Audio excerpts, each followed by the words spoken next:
Hi guys! Tara at samahan niyo akong papuntang bukid para magtanim ng luya. Matagal-tagal na rin yung huling punta ko sa bukid dahil na nga rin sa busy na rin ako sa mga ibang bagay at ngayon na lang ulit ako nakauwi dito sa amin. Kaya nga pala kami pupunta rito ay dahil inutusan kami ng aming ama na magtanim daw ng kanyang luya. Sa totoo nga lang ay first time kong magtanim ng luya dahil noon ay puro mais at kalabasa ang madalas namin tinatrabaho dito sa bukid. Pero noong natuto ang mga tao dito sa amin na pwede pala ang luya ay halos lahat na ay ganito na ang tanim. Wala nang masyadong nagtatanim dito ng mais sa kadahilanan na rin sigurong masyado itong matrabaho.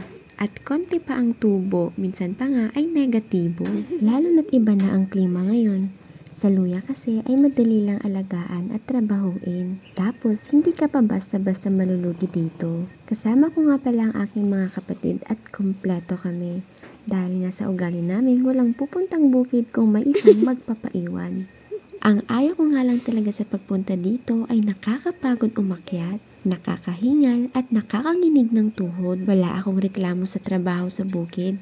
Ito lang talaga paglalakad dahil bukod sa malayo ay matarik ang dadaanan. Hindi tulad ng ibang lugar na minomotor lang ang bukid nila at nasa gilid lang ng daan yung pananim nila. Dito kasi sa amin ay talagang aakyatin mo ang bundok. Nakakapagod yun. Isama mo pa yung mainit na panahon. Hindi pa nga namin nakakalahati yung daan ay napameryenda na kami dito.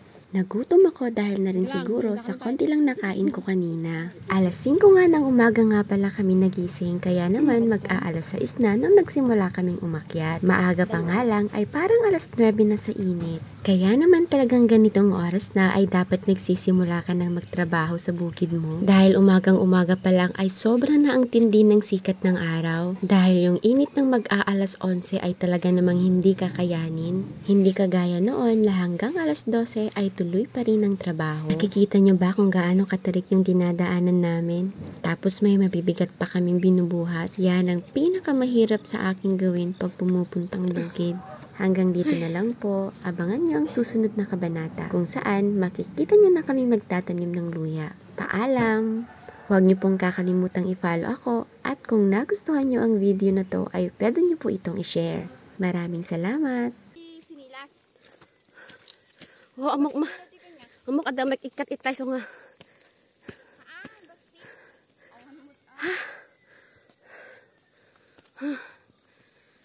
Ay, yun na kami sa kagubatan.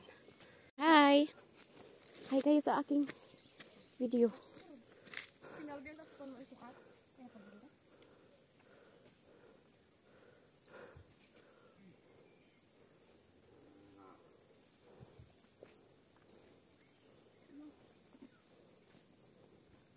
Mana itu tinggal sama sakan?